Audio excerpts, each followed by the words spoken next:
This is an unusual interview in that I'm not going to talk to Nathan Lamont about his latest release. We've done that already a few weeks ago. And after I'd stopped recording that time, we talked about doing a longer interview in which he could tell me and you his story. But while this chat isn't about a specific music release, it does relate to music in that every artist is partly forged by their experiences. And from my perspective, great artists let that happen. They don't stand in the way of being themselves. They may hesitate at times and wonder if they should really show everyone else who they are, but ultimately they do show us. The singing voice in particular tells us a lot. We can hear when the singer truly wants to connect, and that connection has to come from a deep place. And I heard that from the start in Nathan's songs. So I am very interested to find out more about him, and we are going to do that now. Hello, Nathan Lamont. Hello, how are we?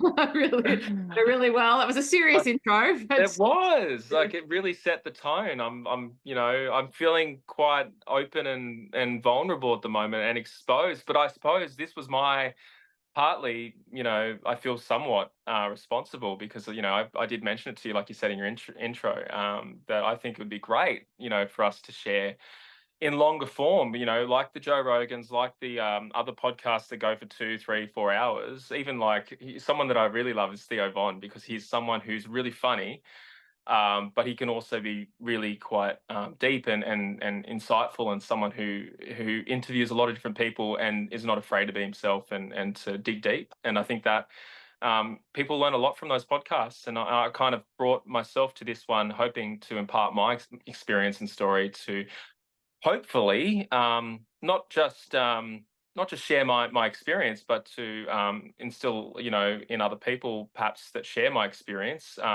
a sense of shared experiences, and perhaps a little less isolation and a little more hopeful for the future, I suppose, given that I'm at a really good place at this point to be able to share those stories. yeah, and you have said to me in the past on record that the first half of your life was extremely difficult and challenging, and the second half of your life has been the opposite of that. So what we are mainly going to focus on in this chat is that first half of your life. And so I'd like to start by asking you where you entered the world, which part of Australia? Where I was born in Leeton in 1993. A lot of my family were born in Leeton. My father and mother were based in Leeton for quite a long time. My mother and father met. It's quite an interesting story to tell, and not everyone knows this, and not everyone's really comfortable. And I would say not everyone, I say, family, not everyone's really comfortable with the confronting nature of this story. But my mother and my father met when my mother was a young girl, and when I say young, I mean very young. And I think they started a relationship quite when she was still quite young. I think it was still technically legal, but they were 40 years apart. So my father was yeah, quite an older quite an older gentleman. And I think that right there kind of sets the scene for what my life was going to look like thereafter, and what a lot of my siblings, I suppose, have experienced as well. But I was born in 1993. My father, unfortunately, had already left my mother at that stage, or vice versa. It's really difficult to get that sort of stuff out of my mother. To give you a bit of context, my mum has an intellectual disability, and she's also got schizophrenia. So it's been very challenging at times since I was a young fella to piece together my story. But I feel like I've got a good grasp of it now, and I've had to go and do a lot of searching. But yeah, it all started back there at Leeton Hospital back in 1993. In fact, March 22nd. So my birthday is coming up. And I'm not sure when this will come out, but it'll be on or before or thereafter. But yeah, I'm 32 next week. And yeah, that's where it all started for me, there in Leeton, which I didn't stay in for long. We kind of moved to Wagga thereafter. Wagga's not too far away. It's in the same Yeah. general area of New South Wales, but Wagga is a big town compared with Leeton, and Yeah. that takes a bit of adjustment as well. So, every kid, I think, when they're little, very little, thinks that their experience is Yeah. normal because that's all they know. Yeah. There's no sense that the world organizes itself in different ways, and there's something a bit unusual about my family compared with Mm, down the road. So, as you said, by the time you were born, your father had already, your parents had split up, and you don't know exactly how. But yeah, was there an age at which you started to think, maybe this situation's unusual? And you have mentioned siblings. Now you have yeah, several of quite them. a few. I have Yeah. several. I did forget to mention that. I think and I should note that there's so many interesting olive branches. I suppose that all branch out, like in each direction. So if I could talk about my mother and my father situation for an hour alone, because that's so unique and interesting. It's not common that you have such a big age gap in your parents. Um, and that obviously led to me growing up fatherless, because my dad died when I was only 8 years old. Um, and he was 75. So, immediately you're starting out in life without one of your parents, which is a unique experience, which you could speak on for quite a while. But And you my can, Nathan. That's the thing. You can. yeah, It's just, and I suppose I'm just trying to think of like the most impactful thing for me in my childhood was all those things, was growing up without a father, idolizing that person, because he was a singer-songwriter. He was a country singer. He loved Slim. He recorded his own music, and he instilled in us, and when I say us, my siblings, who are a lot older than me. So I naturally got a lot of my passion and influence in music from my siblings who were still around, when I was growing up. And when I say, siblings, I mean, like, I've got 22 siblings. mm, Six of them sadly passed before I was even born, right. um, for various reasons. And we're talking about, because my father had, children back in the 40s. I've got siblings that are in their 70s, Yeah. which is another. It's wild. Like that's a, It's it's a a wild crazy situation. story. Yeah. Yeah. So I think that the thing that I would start with is that, yeah, I did realize from an early age that my circumstance was not the norm. I grew up watching observing other children at school who both, not always, but, a lot of kids, had their mum and dad turn up, and, whether it was at assembly or just picking them up from school, and showing that, proactive and attuned kind of nurture towards their children, which, I felt like I was missing out on, unfortunately. And you're putting all that, together with the fact that there were periods of my very early childhood that I wasn't living at home with my mother. Um, and it's all in those first 5 years a bit of a blur. It wasn't until I started growing up a little bit and started, thinking about what my experience was and comparing it to other children. That's another point. And it's just kind of coming back to me now, where I woke up on Easter one morning expecting Easter eggs, because that's what every other kid was talking about. The fact that they were looking forward to having Easter eggs. And mum having to tell me that the Easter bunny didn't come, but we're going to walk down the road, and I know that the Easter bunny might have gone to this person's house and might have left you an egg there. So like these type of normal experiences that most children, particularly we're talking about Australian culture here, and the culture that we grew up in here in Australia. I mean, some places of the world, perhaps that's normal not to celebrate Easter, and that's fine. But when you're a child who, at every point in your childhood, you have an experience that's the complete opposite of another child, or most children in your classroom, you start to question why, and what did you do wrong, and why is it that I'm not, why is it that my mum and dad aren't together? Why is it that my dad was so much older? Why is it that I don't get to celebrate Easter, or that I don't have that kind of that ability to not think about my life being different from every other kid? Why do I have to think about the differences than any other child? So I mean, there's so many things that I could branch off on, but if I was to tie it back to one particular experience, is that when I was, for example, an adult working at the school that I went to, I was working as an Aboriginal support officer, as a student learning support officer, sorry. But being Koori as well, I'd work a lot with Koori students. I was talking to the teacher that was my childhood teacher, my classroom teacher, and he was talking to me, and he's like, "Mate, I have to say, I'm so proud of you because I could tell from a very early age that you were different. You were clued on. You could always tell that things weren't the same for you than every other child. And on top of that, I remember this conversation. He pointed it out, and this would have happened 20 years before. He pulled out this conversation that he'd had. Sorry, this conversation I had with my mother at the school office, at the front office, and he just happened to overlisten and overhear. I was talking to mum about budgeting. This was probably when I was 8, 9 years of age, and I was telling mum, mum, we've got bills, we've got electricity bills, we've got to put money aside for that, or we've got to you got to save this money as well, mum, for food because we need food for the week. And I just that really got to me because I'm like, as an 8 or a 9-year-old, to have to think about those kind of responsibilities and those things when you should be just out playing and enjoying your childhood. That was for me a really profound moment for me to hear that, because it kind of signaled to me that I wasn't alone in my experience, and the fact that someone could pick up on that and recognize that that was a different experience for a child, an unusual experience, and perhaps not a nice one. It felt like people were aware of my situation when otherwise I felt quite alone going Well, and through that also as just as a child.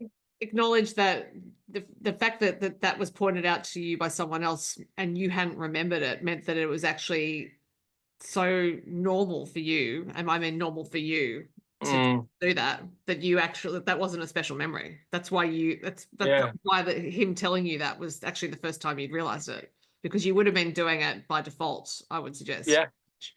I mean, God, and this isn't, by the way, I should note, like my mum, she had it even harder than what I did. She did the best that she could. I just want to put that out there because I don't want this to feel like I'm really kind of negatively portraying anyone in this situation. This is just the cold hard facts, and for me, this was my experience, and I'm sure that there are other people out there that have similar experiences. Perhaps they grew up in a household where they had a mother with schizophrenia and an intellectual disability, or one or the other, or both combined, and depression, and all those other cocktailed kind of Mhm. mental health issues that often are packaged together, unfortunately.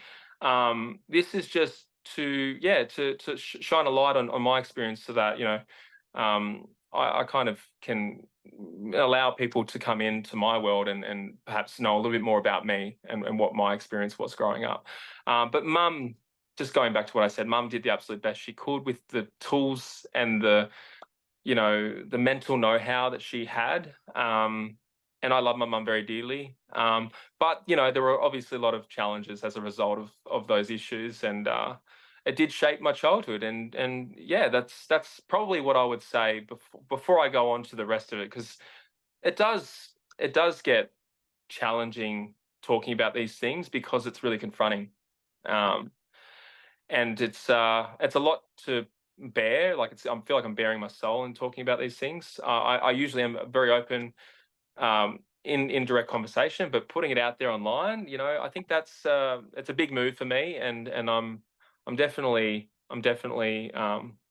all in for it. So yeah, that's just what I want to mention before I kind of go into anything else. But yeah, mum, she did do her best, and how can you fault her for trying?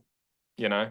And I do think, and you have children, I think the vast majority of parents do the best they can with the information they have at the time they are being parents. Yeah. That's not to say that, as the child, you can't look back and think, well, I'm trying to make sense of some things in myself as an adult, and I'm going back here to find the explanation. So, because from what I'm hearing you talk about is chaos. When children, as a parent and as someone who's, you talked about the work you've done, someone who's been working with children as well, children respond instinctually strongly to structure. Yeah. Yeah, Yeah. that's how they feel safe. That's how they feel loved. That's because Structure. structure. Yeah. Little children, you give them a decision, it's very confusing for them because they're trying to work Yeah. out what's the right thing to do here? What does my parent want me to say? Like, what's meant to happen? And that's when they can get quite upset and distraught. Yeah. And also, children can't feel, their bodies can't feel emotional pain the way adults can, because it would kill them. It would kill children to feel that emotional pain. So they become this, the human body is this amazing organism that will find ways to sock pain away until it is safe to deal with it. But as a child, when you're going through all of that, your body's taking that in on some level and trying Yeah. to put through it. And so it's a lot of work for a little fella, I think, is what I'm trying. Yeah.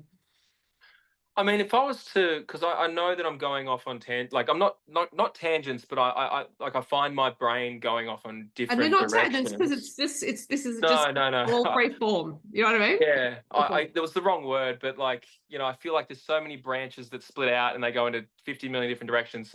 If I was to give you the best summary of my early childhood, I was born in 1993. I lived with my mum for the first year. There was an incident as a result of her mental health. I wasn't physically or emotionally safe, and there was an arrangement made through DCJ, through FACS, then known as Docs Welfare, Right.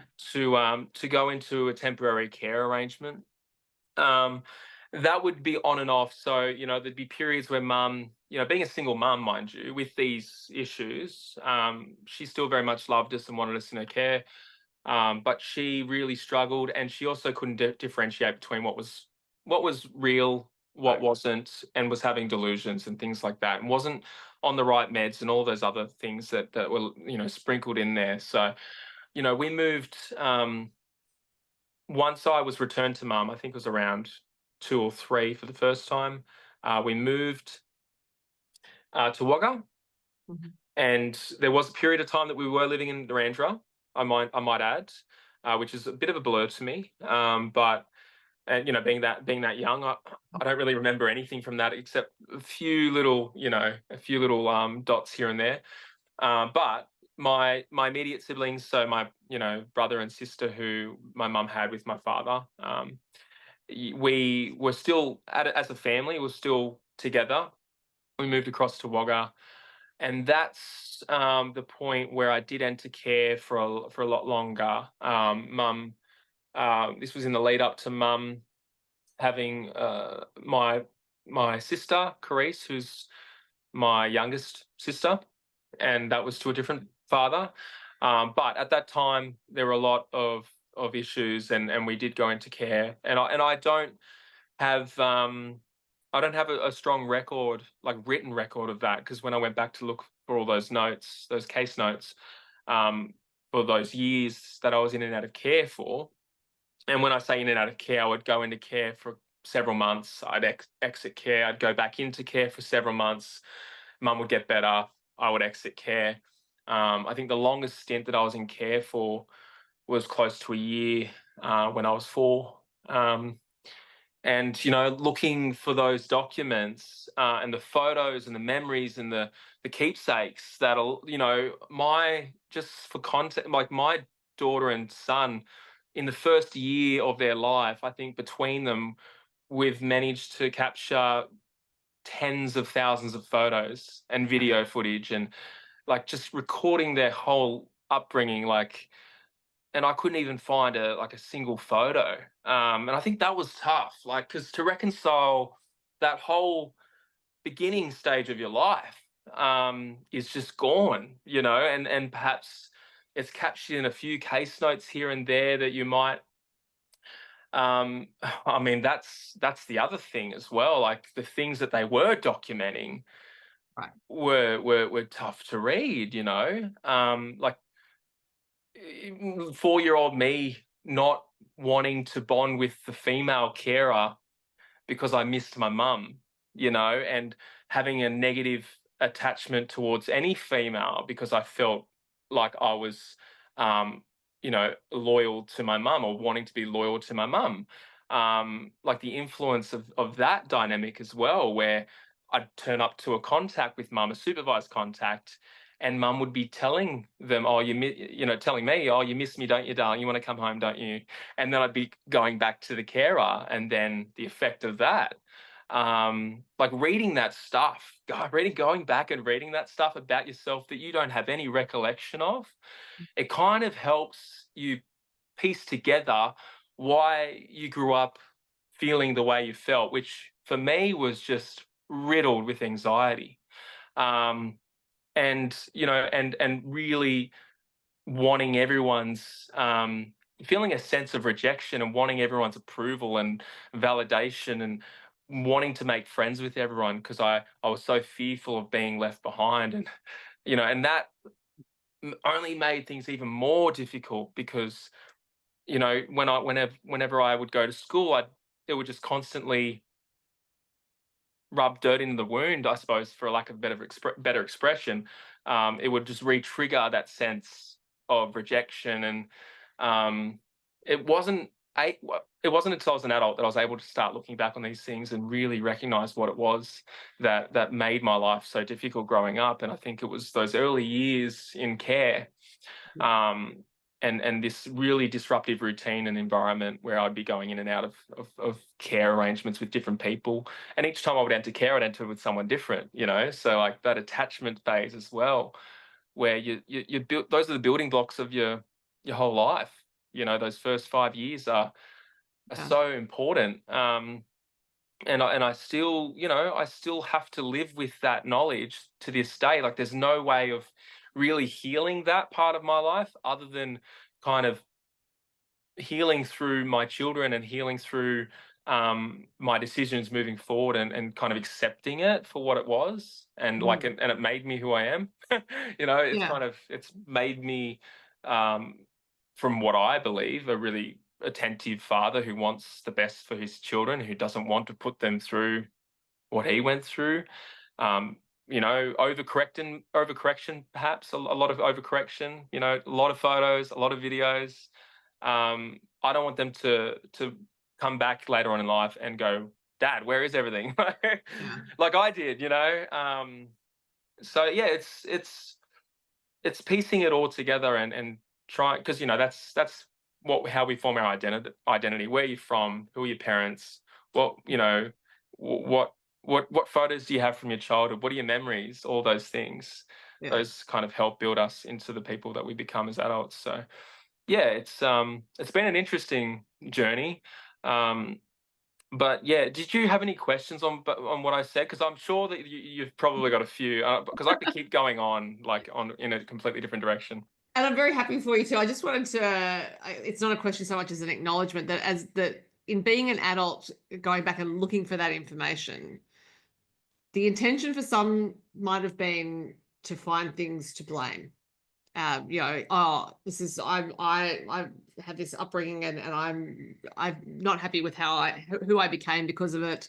At a certain point in my life, I'm going to look for reasons here to be upset forever. It sounds to me very much like for you, it was the opposite. It was like I just want some answers. I'm going to find some information that's going to help me actually construct a different path for myself. I'm just interested in knowing. You could also have just not found out at all, been eternally wondering, and then looking for that as a reason to eternally blame, if that makes sense. So I think it is an act of courage to go looking, because identity is this thing where as a teenager, every teenager has an identity crisis, but also as an adult, given your experiences, it's a very fraught concept, because there are all these different components to your family that could mean that your sense of identity is fractured still in a way. And from my Yeah. own experience, as I mentioned to you before we started recording, I'm adopted, but I was only parentless for the first 6 weeks of my life. But there are still identity issues around being adopted, and that's a more structured process, right? Like that's something that the government gets involved in. They Yeah. allocate you to parents, so you're tracked the whole way through. So for Mm. me, going to find non-identifying information, it turned out a lot of it was incorrect, but there was still a structure there. And just to go back to that word, but for you, it was actually you as an adult saying, okay, I'm going to impose some structure on this.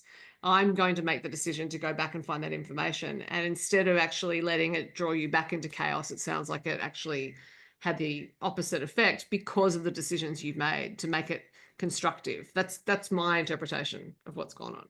Well, it really goes back to that expression, like you do or you die, you sink or you swim. Like, really, I think anyone that has been through something of any kind of like any kind of trauma in their childhood has to find a way to reconcile that, whether they like that or not. Otherwise, it'll eat them up. It'll eat you up until it spits you out, and where to from there. I think it's very easy to get stuck in a mentality of self victimization, and we hear that word a lot. But it's not that I don't empathize with people that are stuck in that, because I've been there and I still go through periods where I think that way. I'll be honest.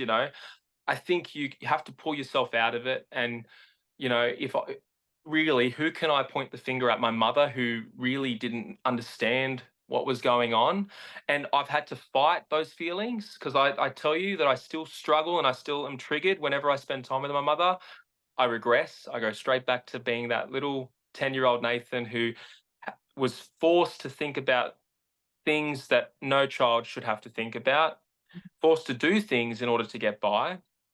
I was working a job from the age of 10. So I would get up every morning, go and deliver a paper from 4 a.m. in the morning. I'd get up, get to the newsagents by 5, deliver the paper by 6, be back at home and in bed hopefully before 7, so I could get a little bit more sleep in before I went to school. And that's if I had the energy to go to school that day. And sometimes I would tell mum I'm too tired, and she wouldn't really fight me on it. So, there was that I was carrying with me in order to gather funds. And I remember as a 10-year-old working that job, and I promised myself, I said to my mum, I said, you know what, this year we're having a Christmas um where I'm buying the Christmas presents this year. And I'm gonna save up all the money that I get. And mind you, it was $30 a week that I'd get from that paper route.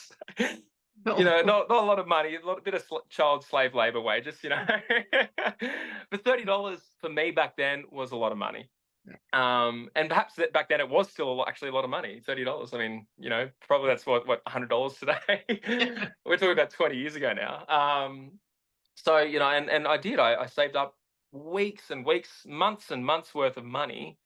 Right, this is a 10-year-old me in cash, had cash in my under my bed in the room, as a 10-year-old. And I went, and I that year went downtown, and I bought my sister and I what I felt were gifts that would at least make us feel as children like we weren't missing out come Christmas time. Because we were growing up, and I'd see kids left, right, and center with PlayStations and all these really big flashy games. And look, I'm not saying that those are necessities; those aren't, and those are luxuries, and those are things that, as children, which I think highlights another issue as well, in parenting, is forgetting about the children perhaps that are going without. Um, and how they can feel left out and feel like they've done something wrong at Christmas time, and feeling those less advantaged children like I was, man, I know what it's like. And I feel so bad. I feel so bad when I see kids, that I just know, are questioning themselves, like, what did I do wrong? I worked with them as a child protection caseworker. Like, what have I done wrong?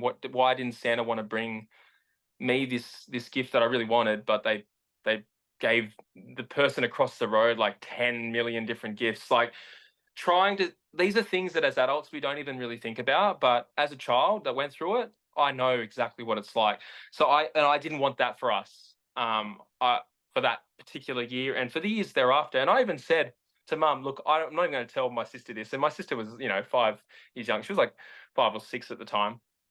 I'm just going to say they're from Santa. Like, I'm not even going to tell her that I bought them, because I don't think it really matters. At the end of the day, I want her to know. I want her to still believe in Santa, because I knew that from a very early age that Santa he wasn't real, because he never came. So it's just things like that don't seem like they're a lot, but they can really impact a child, particularly in the school environment, particularly when they go to school, they're talking to their other peers, and they're really picking up on a lot that as adults we don't see and we don't hear, unfortunately. But that job really kind of gave me a sense of work ethic, I suppose. Right. and kind of instilled in me the value of working for something, working towards something, even from that age. And I was working from, and then on top of that, when I was like 11 or 12, I picked up a pamphlet route. So I'd get like maybe $70 extra a week or a fortnight, depending on how many pamphlets I'd get. So I started seeing this way out, I suppose. I learned how the world worked, and that you had to go out there and work. And working for my family, but by the way, was something of a new concept. And I'm talking about my immediate family. I'm the first person in my family to own a house. I'm the first person in my family to finish school. These are all things that seem like the norm for a lot of families, but that were very new and very unique for us. So yeah, it's been an interesting interesting ride. Well, you took on the role of providing for your mother and your sister. And I'm thinking about 10-year-old Nathan getting that job at 4 a.m., getting up to go, Yeah. And I'm wondering where that came from. Yeah, was it this instinctual thing of I need to look after them, or was it something that you looked around and seen it happening and thought, oh, I need to do? You obviously had not seen other children doing it at that stage because there weren't other kids getting up at that time to do the papers with you. But was There it? were a couple. I think it was an older kid from high school that told me about it, that would live down the road, and he's like, "Oh, do you want to like do this?" And I'm like, "Yeah, I mean, that sounds like a good thing. Getting up at 4 a.m. in the dark, having that responsibility, setting your alarm clock at Yeah. 10 years old to get up, ride your bike. I rode my bike to the news agents. That's like it was a kilometre and a half, 2 kilometres away in the pitch dark in the winter months." But also the bit that gets me is you getting back into bed at 7 a.m. trying to get another hour of sleep. Like, I mean, some mornings it was earlier, some mornings it was later, but like we had to stick to a schedule. And even at that age, having that kind of responsibility was just something I was used to, I think. right. There were times where, like before I started working, where mum would go, because mum had a gambling addiction, which is not uncommon. People with mental health to have they're more exposed to addictions, and I've been definitely, got that addictive gene myself. And mum would often, like, we're already on little money as it was, so when I did go home at 5, really the challenges in some ways only really just started. And I would dare say that if I wasn't such a lucky kid, in the sense that I didn't get I wasn't born with an intellectual disability, because you're either you're born with it or you're not. Mhm. I wasn't born with schizophrenia. um I didn't have like issues comprehending situations. Where was I going with that? Sorry, I did have a point that I was going to make. You did start by saying that when you went home at 5 years of age, that's Yeah, when things really, I think, oh, that's right. Yeah. So like when I was about 12, or it might have even been a bit young. No, it was about 12 or 13. It was when I was becoming a teenager. My younger sister, who was 5 years younger than me, she was removed from my mum's care, but they didn't remove me. Okay. And the reason being is because throughout that whole period of time, because let me tell you, nothing had changed. Nothing had changed since I was 5, or when I went home for the remainder of my childhood. Nothing in her parenting had changed. It was only that I was self-sufficient and independent and able to do things myself, that my sister unfortunately couldn't, because she was also born with an intellectual disability. So, you know, I was a carer. I wasn't a good carer for my young sister. Like, not saying that I was able to be the best big brother. I actually really resented my sister because her behaviour was really challenging for my mum, and it would cause a lot of stress and chaos in the household. And there were times where I just wanted to go out and ride my bike and be a kid. And my sister would absolutely lose it and pester my mum to go with me, to the point where I'd be forced to take my sister with me. So then I'd be caring for her when I was out and about in on the streets, I suppose. But yeah, like, looking back on it, like I kind of realize now that I think the only thing that was keeping me at home was my ability to look after myself. Clearly, my sister couldn't do that, and that's why they ultimately made that decision to bring her into care. But that I felt like I'd kind of been left behind. I won't lie. I felt like at the time there were points that I ran away. There were points where I felt like I'd kind of been left behind by the system and that nobody really cared about me. Yeah, because I um, was going to ask actually if you wished you had been taken into care, because by this stage at 12, 13, you've been working for a while. I would imagine you were kind of tired, actually, with everything that was going on. oh, so tired now, still even. Let me tell you. No, it's yeah, it's a good point. Yeah, I think growing up, that's where my source of resentment comes from. Is the feeling that that I was left to care for myself, and that nobody, and this goes against what I actually believe. I see now that there were people that did care, but they didn't have the power to do anything about my situation. But I definitely at the time I felt like nobody really cared about my situation, and the people that did care were, like I said, they weren't in a position of power or authority or in a situation where they could take me in. um and that just gave me, yeah, it kind of, yeah, it did give me a sense of isolation, because you've got to remember as well, this is all amongst the stuff that's going on at school, and Yeah. it's no wonder, looking at my home environment, why I was having such a tough time at school. Um, but yeah, I think it really, it kind of just drove me into my room, drove me, and also, there were periods there where I kind of did run amok a little bit in my younger years from an early age. Um, Probably, caused my mum even more headaches. But I, at the end of the day, when you feel like the dynamic was weird as a young kid, I felt like I was the parent for my mum. So the Well, not felt like decisions, Nathan, you were. You actually were. You're, well, yeah. yeah, look, in a lot of ways, I definitely think that, I took on that parental role. We call those children parentified, because they take on the roles and the responsibilities of caring for their younger siblings, in acting and making decisions for, the people in the household. I mean, if and I think that for me, if I didn't have to go up to the church every now and then and ask the priest if he could go and get food for the family for the week, because mum had spent all the money on the poker machines, or if I feel like taking that initiative, I feel like it would have been even harder, if I didn't do those things as a child and act as an adult would, you know. So in a lot of ways, yeah, I think for me, I definitely was the parent, and even writing school notes, for example. Like, can I tell you a funny story? Year 7, my first roll call class, or one of the first roll call classes anyway, we'd have to, if we're away the day before, we'd have to bring in a note from our parents and give it to the roll call teacher to explain our absence. And I did just that. And little did he know, I'd spent the morning with my mum telling her, spelling it out for her. My mum unfortunately couldn't spell, so I'd spelt it for her, but it was in her handwriting, which was very, she did the best she could. And I took the school note to the teacher, and they pulled me out of the school, out of the roll call, and I'll never forget it, Mr. Donahue. I love him. He was a brilliant teacher, one of my favourite teachers, but he didn't really know my situation at that point. He didn't know where I come from and what my mum was like. He soon learnt, let me tell you.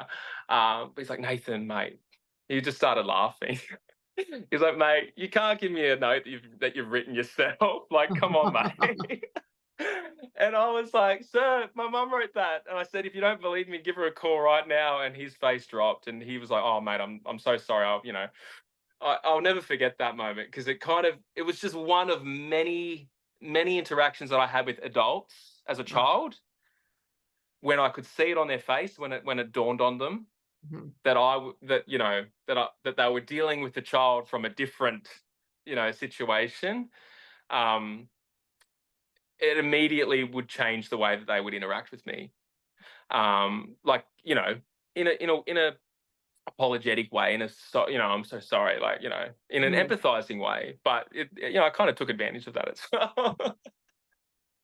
And like, as you should have. And also, when you were talking about running amok, it's like, well, thank God, because you Yeah, needed to externalize some stuff in order yeah, to function. I would have thought running amok would have been the least of it. yeah. Oh, look, I mean, and that's just scratching at the surface, really. Well, Yeah.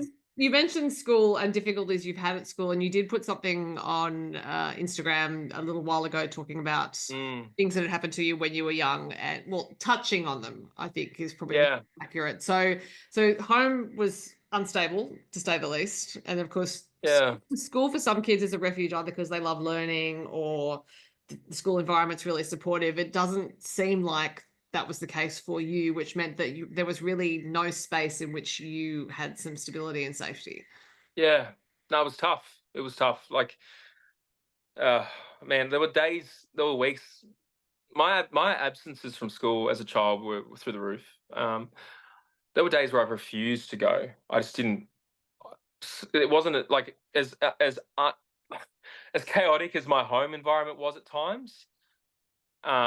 It was nothing on my school environment. I'd prefer to stay at home than go to school. Like, when I went to school, I was constantly looking over my shoulder. Like, I felt like I was a target for a lot of kids in my year and years above, purely because, and sadly, we see that still with kids that come from disadvantaged, situations. Younger kids don't understand those disadvantages, and they don't understand where they come from and why a kid might be slightly different, or they might communicate slightly different.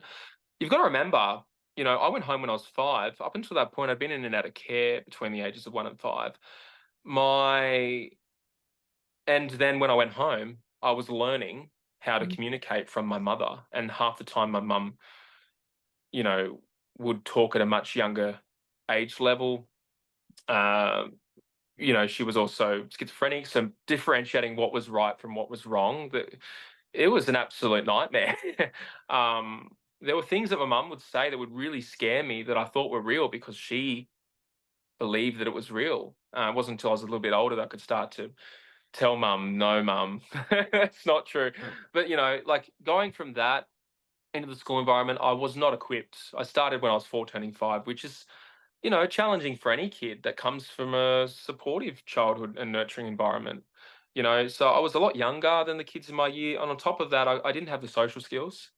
Um, and I was also, a kid that clearly was a disadvantage. Like there were times where I was going to school in girls' shoes, like girls' sandals, with grey socks underneath, like anything my mum could get her hands on, Right. and that would draw negative attention from kids. It was an uphill battle right from the start. I don't even know how I managed. Looking back on it, I don't know how I managed to survive those early years, let alone the years that would come, because it would get a lot more difficult. But just getting laughed at, and early on, it was just getting laughed at and kind of poked fun at, and Nathan's feral and all those types of things that kids would just name calling. I think around years 3 and 4 is when the kind of the physical abuse would come into it, and I would find it really unsafe walking. The most dangerous part for me was walking to and from school. There were no teachers around, and that's when I would get intercepted, and it would often be like a group of kids. It would be very rarely a kid by himself. It was always a group of kids. There were I mean, to give you an example, there were times where I on the way home from school, I remember this quite vividly. There were a group of kids. They came up to me and they told me to drop and do 20 push-ups. Man, I couldn't even do at that age. I couldn't even do one push-up to save my life. This was after school. I remember at Tollin School, and in those days, the gates were like, yay high. You could just jump over it. Jumped over the gate. As soon as I exited that school ground, they kind of fell upon me, and yeah, I was told that if I didn't drop and do 20 push-ups, that they were going to bash me. So in front of all these other kids that are walking home from school, here I am getting on the ground and doing push-ups and being absolutely humiliated. Um, and then I got back up, and then they decided to bash me anyway. So like, it's moments like that stick with you because you realize just how crap the world can be at times. Yeah. Yeah, And you're a small person whose entire world is that. And I think, as I'm also speaking as someone who was bullied at school, but when we're adults and the adults around us can say, "Oh, but like that was just such a small part of your life." But of course, when you're 8, when you're 9, when you're 10, yeah, it's all you know. That is the full yeah, extent of your experience in the world. You do yeah, not. If you're 10 and you've been at school since you were 4, going on 5, that's most of your life. And so that is the context for everything that's going on. So children yeah, can't understand that one day it's going to get better. Every adult who's like, "Oh, well, it's happening now, things will get better," and there probably weren't adults saying that, because a lot of the times they don't say that. No one said that to me. Certainly when it was happening to me, no one ever said, "Oh, it will get better eventually." It was just one of those things that you had to put up with.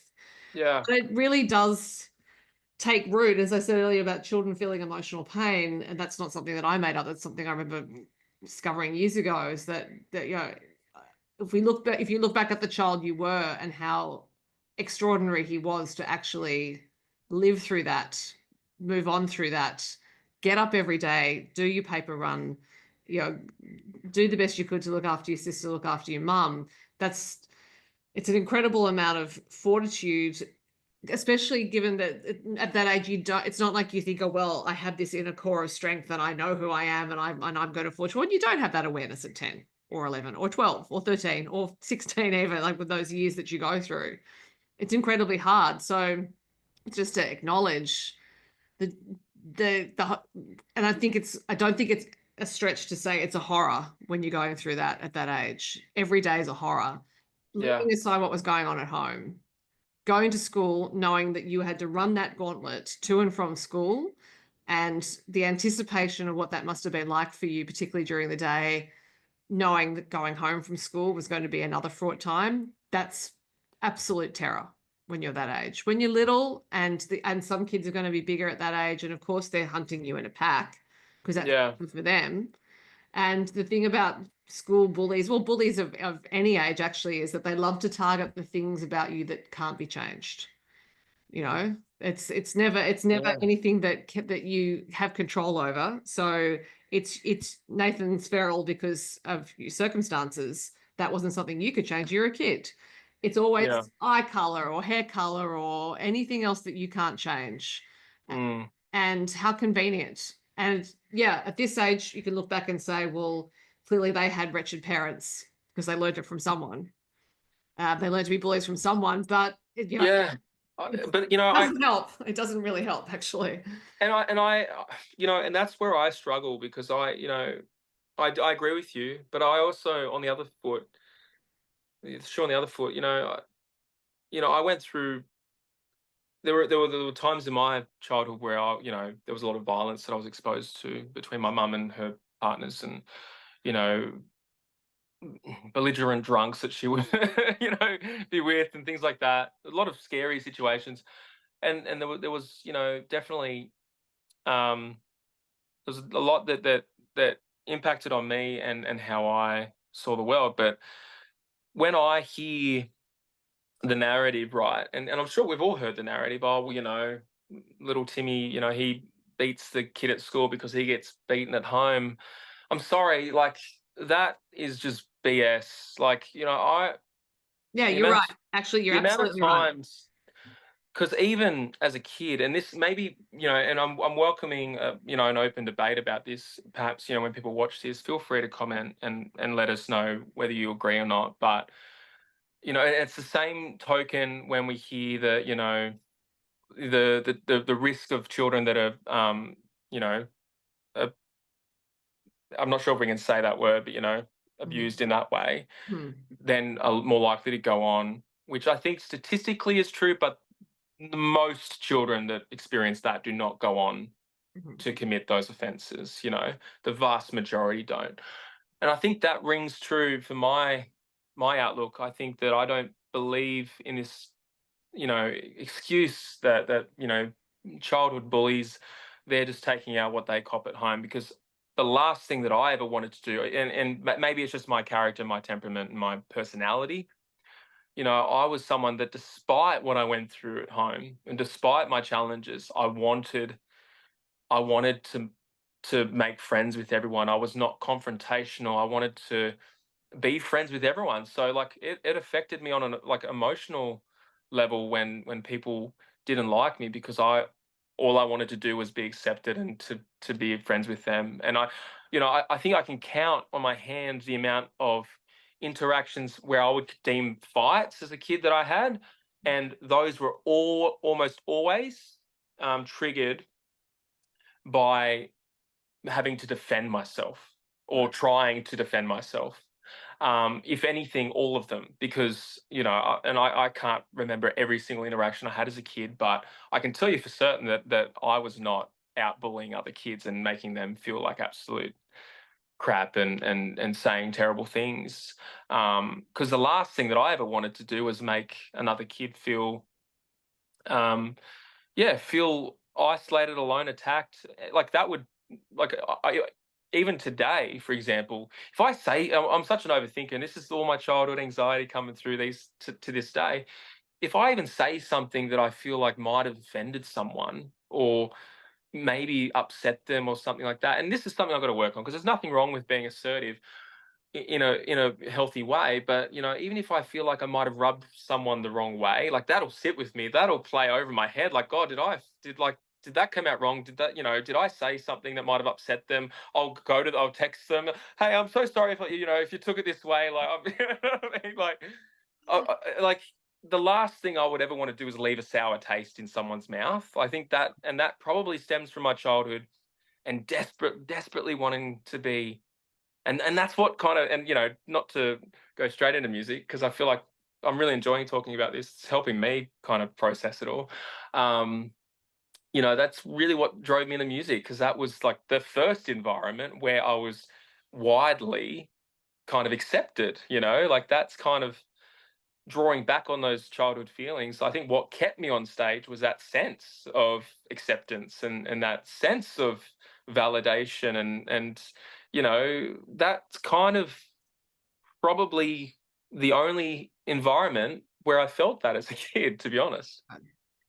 And you mentioned that your father was a musician and Yeah, yeah. singer-songwriter, but he wasn't around for you. And so was this something that when you started to become involved in music, I know your stepmother Millie was integral to this, but was it something that you felt in yourself was just within you, that you'd always been interested in it? And here's Millie here too. I might have already shown you this once, but Yeah. here's Millie here, lovely lady, and that's with Norm. Normie's still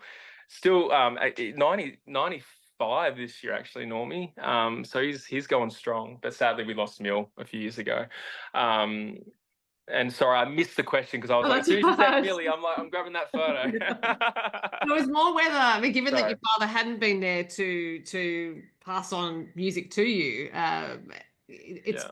was it something that you were exposed to? I don't know that you would have had time actually to be that involved in music when you were younger, but clearly Millie had a role in bringing you towards that. Well, Millie was someone who briefly provided care for us when we were going in and out of care. DCJ, docs, whatever you want to call them, they approached Millie back then. So she at that point in her life, she'd been a carer for so many children. Like she's been the foster carer for so many different children in throughout her life. And she was getting into her later years. Um, and rightfully so. Like she said, look, I can look after the more independent ones, but I don't have the strength, like the energy to look after her. By this stage I was like 1 or 2, like I was really young, so Right. she couldn't like look after me, so I was separated from my 2 older siblings, Patricia and Kevin. They went and stayed with Millie, but long story short, she was definitely around. There were times with which she would see me at family gatherings. So we'd used to, on the odd occasion, we'd have a big family gathering for all the siblings, and there'd be like a bonfire at Millie's house, and there'd be music, and everyone would be singing, because every man and his dog in my family can sing. Right. And I mean that, like, we're very lucky to Oh, I inherit believe that you. gene. Yeah, like, and there's family members that I've got that sing way better than what I do. I'm not afraid to admit that. But yeah, I think growing up, being around, just even those moments, they stuck with me. I didn't know at the time that they were my siblings. They were like adults, like it didn't register that even some of these adults were my nieces and nephews, mind you. Right. Like we're talking like I've got nieces and nephews that are almost like that are in their 50s, you know. So like it's Yeah. a really weird family dynamic. So growing up, I just thought there were just all these adults around singing, and I loved it. Like you know, I remember just singing along, you know, around 4, 5, 6, you know, and Millie, you know, it wouldn't have been 4, it would have been around 6, 7. Sorry, 6 and 7 because I went home at 5.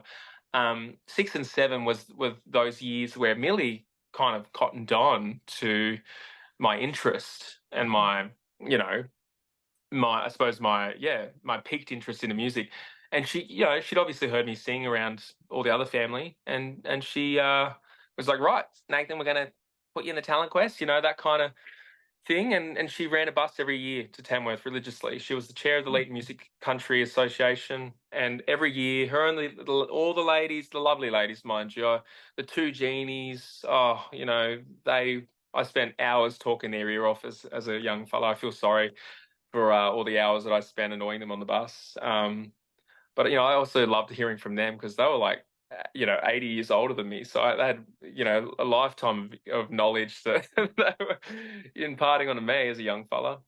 But yeah, like as a young kid, I got the opportunity every year to go up to Tamworth from 9 onwards, and she was the person. She was instrumental. She was really the person, and I always talk about her because her effect Mhm. in terms of my trajectory in life.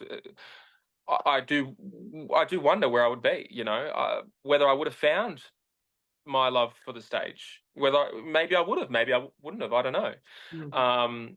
But I found it when I did because of her, you know, and I was able to have all those years following Millie around to every talent quest she could enter me into, Mm. because I, you know, I was doing really well. Like I would enter and I'd win quite a few of the talent quests. So she's like, let's just, you know, keep him going. And um, you know, and it's so funny seeing all the country artists now, you know, the successful ones, like a lot of them are kids, you know, like adults now, obviously, but all kids back then, you know, just doing the talent quest circuit, you know, Christy Lamb, Mel Dyer, oh, who else? Like, I think James Johnson, Tory Dark, you know, like all these big, you know, country music names, they were all just kind of in and out of those talent quests like I was as a kid, you know. So I was rubbing shoulders with all these guys from a very young age, and we would compete. Well, Um, I interviewed Emma Donovan a little while ago, and she was talking about how she and Brooke McClymont were on the circuit together. yeah, Emma also said her mother was, you know, was basically a mummager. She was yeah, very much yeah, pushing Emma onto yeah. the stage. So I guess Millie was your mummager. Oh, she was, and she annoyed the living daylights out of everyone at Camerata. So can I say that? And God bless her, because she just could not stop talking. she she honestly could talk the wings off a fly. Bless her. Like you know, I miss that about her now. You know, but you know, I think at Camerata, she was so passionate and so um, boisterous. You know, she just wanted to talk about the family and how proud of her children she was, and talk about the Hodge family singers and how they toured around singing together as a family, Amazing Grace, and all these wonderful things that her children have done. And you know, of course, she considered me one of her children, and I, you know, consider her my mother. You know, because she definitely, in my eyes, was the Mhm. mother of, you know, of my childhood. So you know, she just, I think, rubbed the other parents of the Camerata students the wrong way. We should say also Camerata is now the Junior Academy of Country Music. Yeah, Yeah. that's right. Yeah, it was known as Camerata back when I did it. So I think that was 2009. Mm. So we're talking like 16 years ago now. And she, even at her age then, she was in her 70s, and she got on a train with me from here in Wagga, and we trained at Tamworth. Man, that train ride is something else. That's like a week's trip. Let me tell you. That's About to like, say that is at least a day's worth of like a 24-hour. oh man, yeah. Yeah, you could almost yeah, you could almost start living off that thing. But like it's I mean, those are some of my best memories in my whole life. Is you know sitting on that train with her, complaining for you know 17 hours, complaining about you know her feet and her you know back hurting, and like God, mine were, and I was only like 15. So Yeah, it's some really great memories there. But yeah, she was just there, like at every corner in my adolescence in particular. But even from 9 through till up until 4 or 5 years ago, she's just been there. Mhm. Um, and like kind of pains me in some ways that I didn't pull my finger out and kind of do more when she was still around. I wish I just That's probably my biggest regret in life was kind of and everything happens for a reason, I know, but I wanted her to see the fruits of her energy and her time and her nurture in my musical journey in my life. And I know she saw that in some ways with my family and buying a house and landing a job and doing all those normal 9 to 5 things. But yeah, I wish she had stuck around a little bit longer to see what's happening now, and the journey I'm on at the moment, because it's a tribute for her. Yeah, well, I was about to Sorry. say, don't you think she did Yeah. see that? I mean, I am quite sure she would have known exactly where you were going to end up musically. She just knew that there was a certain amount she could do, and that you had to do the rest of it. And she could only, yeah, obviously Yeah. she was elderly, and I'm quite sure that taking you through Camerata, taking you to all those talent quests, she knew what trajectory you're on. And I don't know, Mm. just I obviously didn't know her, but I wouldn't mind Yeah. betting she just felt she didn't need to see you doing what you're doing now to know it was going to Mm. happen. She was Yeah. leaving you in the very safest hands, which were yours.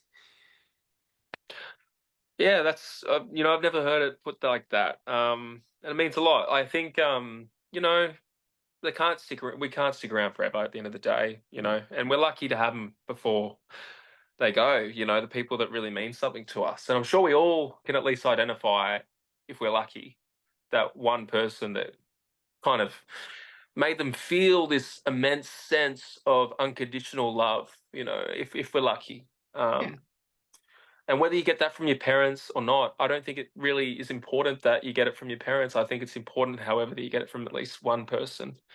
Um, and I had that Yeah. from Willie. Sorry, I don't mean to cry. I feel like a Please bit of don't apologize, Nathan, at all. yeah, Like, there but is nothing to apologize for.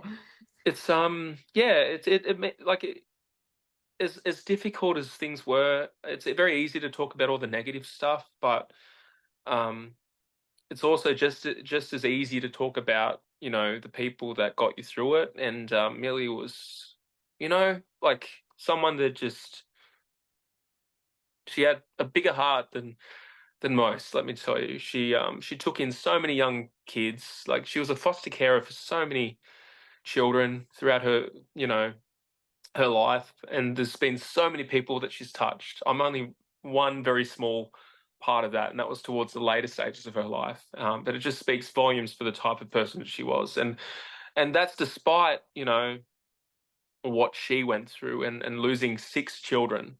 You know, of her 12 children, she lost 6.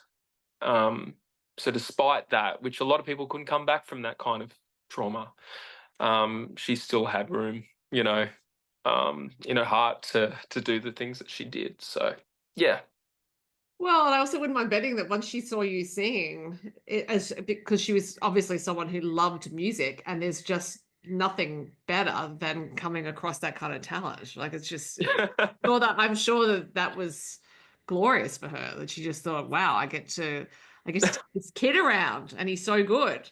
And then she could have some joy from that, and I often think it's tempting to think with people like Millie that it's their default setting to actually provide that love and care and have this enormous heart. But I do think there's choice in it, and because sometimes Mm, it's tempting to think, oh, well, that's just who they are. It's intrinsic to them, and that's just what they do.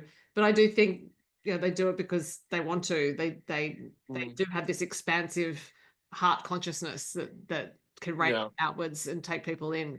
But it fills them up as well. Otherwise, they wouldn't do it. I think, she saw me just as another one of her children, because she shared 12 with my dad, so she could see my dad in me, like I think that I mean, for some people that might draw a barrier, you Mm. know, for some adults, but not for her, you know. Surprisingly enough, I think that she could put all that sense of pride away, when it comes to the romantic partners of my father, Yeah. um, and the countless the countless children he had with other women. Um, I think she could put all that aside and just recognize within me, what was there. So, and I'm God, if only every child in the world had at least one person that saw within them the potential that exists beyond their situation and beyond what they're dealing with. I think we'd all be a lot further along. Put it that way. Well, I also think it goes to the point that you can find kindred spirits at any age and stage of life, and it sounds like that's what the two of you were. Yeah, you had that musical connection in common. That's an incredibly strong bond. Oh, mate, and she loved country music and sang on stage as well. I mean, we actually entered Talent Quest together. We did. We'd get up on stage and perform together. Like we'd even won a few prizes. Something like once down in Traralgon, we got like third, and there was a whole category of people. Like it was like 20 acts, and we managed to get second or third. I can't remember exactly what we didn't win first place, but we came a place, and we just had fun on stage. And I remember the song. It was "Will the Circle Be Unbroken." It's one of the family favorites. There's a couple of songs that we kind of cycled through. And yeah, I played guitar. I think this was when I was about 13 or 14. And yeah, we went down to Traralgon and cleaned up. Well, now I've got a different interpretation of Millie now. I reckon she looked at you and this is it. This is my chance. This is the one. He's going to take me on stage and we're going to win prizes. Finally, it's Sonny happening. and Cher. Sonny and Cher 2.0. Yeah. I mean, I think she definitely, she, I think she just wanted to see me do as well as all of her other children because they all went on to perform on stage, and I think she wanted me to be a part of that, and she would pay for my trips to Tamworth. Like it wasn't cheap, taking me along. She knew Mum couldn't afford it and stuff like that. Like the one time we did take Mum, can I can I tell you this? Melly got cranky at Mum. And I'm not crapping on Mum. Like I laugh about these things now. But like Mum would I'd be down the street busking, cleaning up. Mate, back in those days, people actually had spare change, so they'd just throw you whatever was in their pockets. I'd have to like carry home this really super heavy chair full of like $1, $2 coins. I'd go and count it all out. I got this chair, those old, I don't know, they're really colourful. You fold it out. It's just those Oh, little yeah. flimsy chairs. Anyway, I'd sit on that and just busk all day. And then I'd carry it home after my earnings, for the day. And like it was heavy. Like it was like $300-400 worth. And I remember Millie got cranky at Mum because Mum would like be asking me if she could if she could have my money. And Millie roused on her. Oh, I love her. God love Mill. She was looking after me. But yeah, I think I decided, Mum, here you can have like $30, and I think it was like to go and put in the pokies or something she was asking for, and that's why Millie was getting cranky enough. But with the other money that had left over, I remember this. I took Millie down. I've still got the picture in my garage. I took it when Millie passed. It's a big picture of Elvis. I said, Mill, like this was like 10, 11 years old. I'm like, I want to buy you something, Mill, just as a thank you. And I said, whatever you want, I want to buy it for you. So we walked into this big picture store, and they had a big canvas of Elvis, and she's like, oh, I'd like that, Nathan. And I said, yeah, well, great, I'll pay for it. And I bought her this big canvas of Elvis, and it sat on her wall for like another 10, 12 years. Or maybe even longer. I don't know. I'm just throwing out numbers, but from that point on until she Yeah. passed. So, every time I'd go and visit her, I'd see that big picture of Elvis, and I remembered that time where she kind of stood up for me and told Mum to to rack off, that it was my money. But I was more than willing to share my money around. It was just that I think Millie knew where the money was going to go, and she Right. didn't want that, knowing where I'd spent the day earning it, busking. But yeah, there's moments like that that kind of remind me just kind of the power that Millie had in my childhood, despite being a passive observer at times and not necessarily providing that day-to-day care. I'd be spending, a lot of my time in the school holidays at Millie's, traveling to different talent quests around on the weekends and things like that. So a lot of my time was actually spent with Millie over in Leeton. Millie and Norm as well, yeah. So, but Millie was the one that was kind of, orchestrating everything. So, yeah, it was. These are memories that I haven't thought of in a while. Actually, it's really nice being able to go through them because it's like a bit of a walk through memory lane Well, for and me. also, as I said at the top, this is all going towards who you are as an artist and why you have the power you do, I think. And so now I'm interested to find out that as you were developing this music life, what impact that had on your schooling life, whether it was just, okay, I've got this other thing I'm interested in, I don't need to be as attached to what's happening at school, or actually whether things abated or if they got worse, because that's the other aspect, is that Yeah, you are now winning talent quests and things like that, and kids don't like that either. it was this weird two worlds that I was living. And I'd get to go away to talent quest and sing and kind of be with my people in a way. Like the audiences were great. Some of my singing competitors, they were always really really lovely. Like at that time, I think I had a really I had a lot of my walls up. I was really kind of weary um of putting myself out there even in those competitions. I'm talking about like backstage and all those things. I would Mm. always try and make friends, but I just never knew how they felt towards me because I mean because often I always say it because often I would win. So, I don't even know how to say that without sounding like an arrogant absolute It's just a fact. wank. Not being arrogant, it's a fact. um So I always felt like, yeah, even the talent quest scene, like I'd be successful. I did a lot of great things in that scene.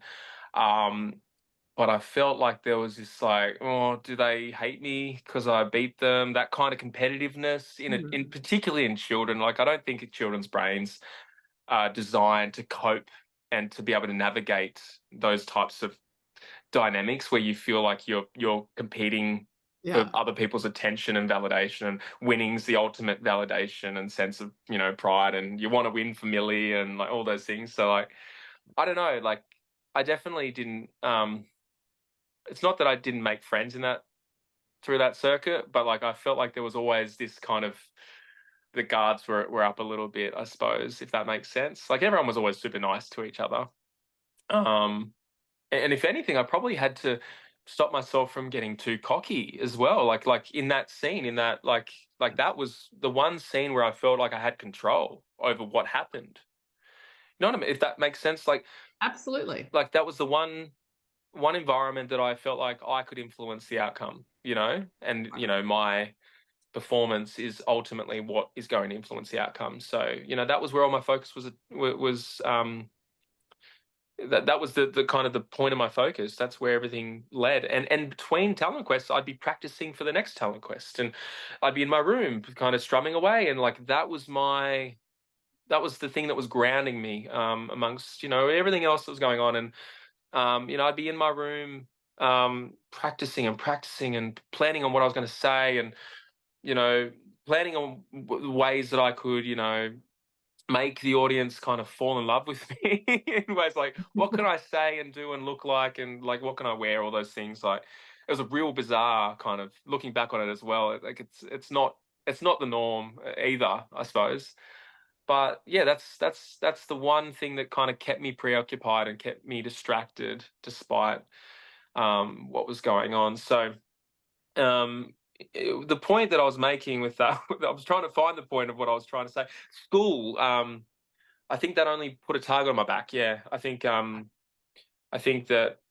being the odd one out, being the one boy, I suppose, at my schools growing up, I was, and mate, if there's any guys out there that went to school with me that also sang, I do apologize. Let me know. But from what I can recall, I was pretty much the only guy that would get up and sing at school assemblies, that would, get up and perform the national anthem, and get up and sing in choirs. Like, I was one of many kids in a choir, but I was also one of very few boys Right. in school choirs and things like that. So, like, the target was immediately on my back, and I was called every name under the sun and laughed at and snickered at, and your typical kind of school audience response, And unfortunately, they either love you or hate you, and they didn't like me.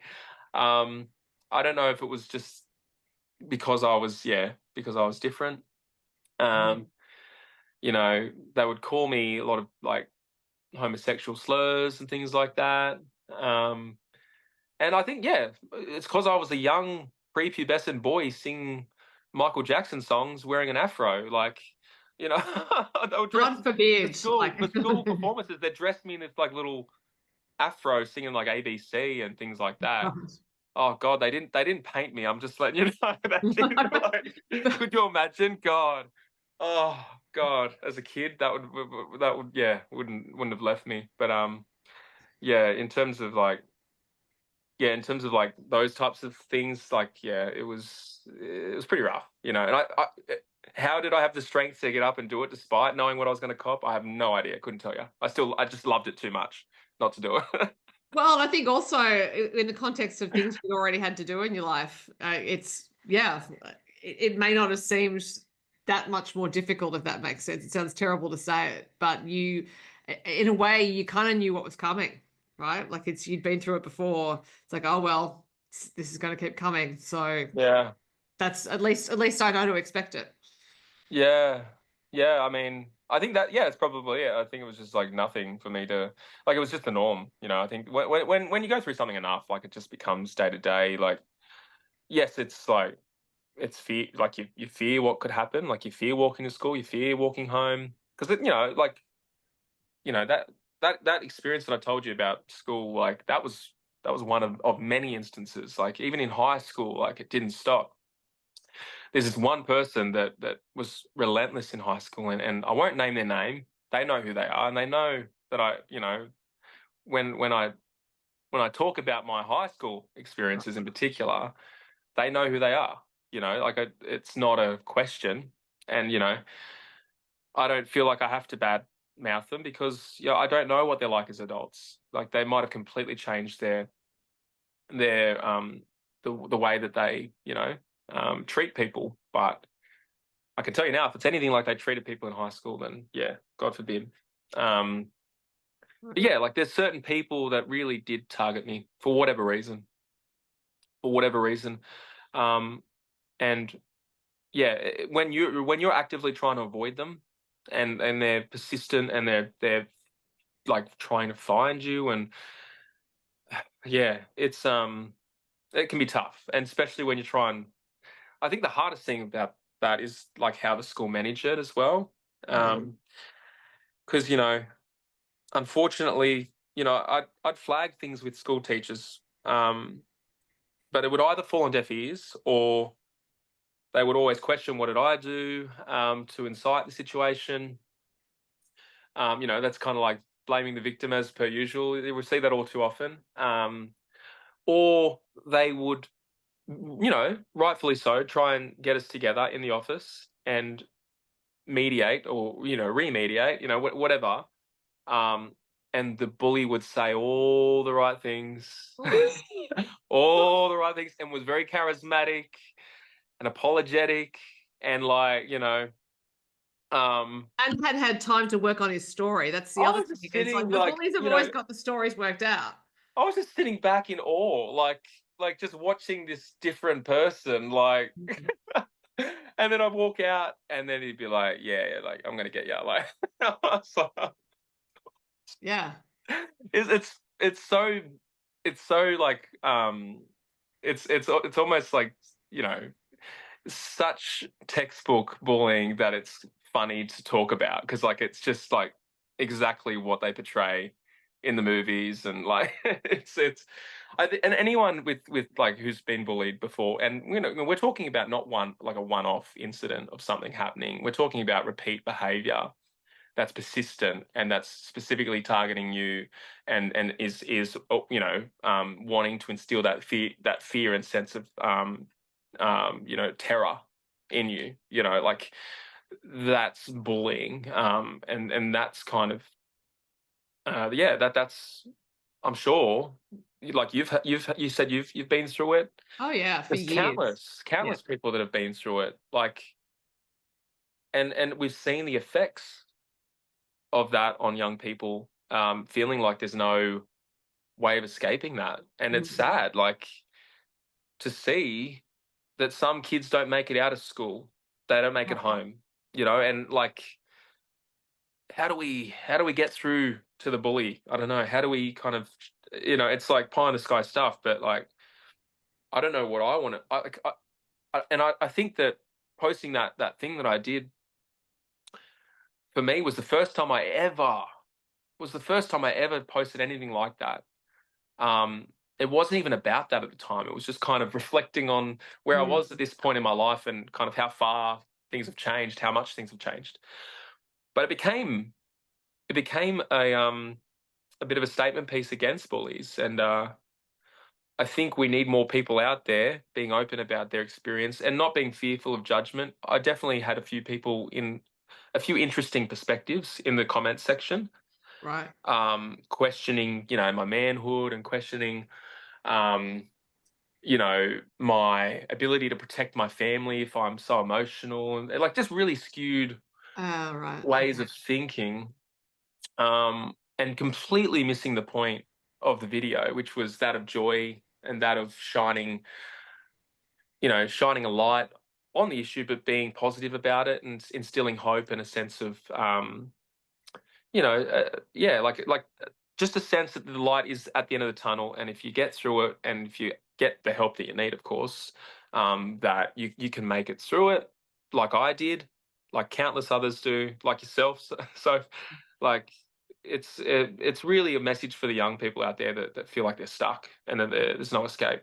So that's probably the one thing that I'd like to share at some stage with people, if whether it's in the school environment or whatever it is, like going back and talking to our young students, is that doesn't matter what your experience is, doesn't matter what you go through at home, doesn't matter what you go through in life. What nobody can take away from you is your future. That's in your hands. That the power of the decisions that you make. And sadly, there are a couple of cases where that isn't the case. Where some children unfortunately do lose their lives Mm. um, to they're victims of murder. Like, let's face it, like that's what it is. Some kids have had their life taken. Cassidy over in Perth, for example, a young fellow over there that was tragically killed from other kids at his school. Mm. There are very good examples of how the effects of bullying affect our children, but I think we need more.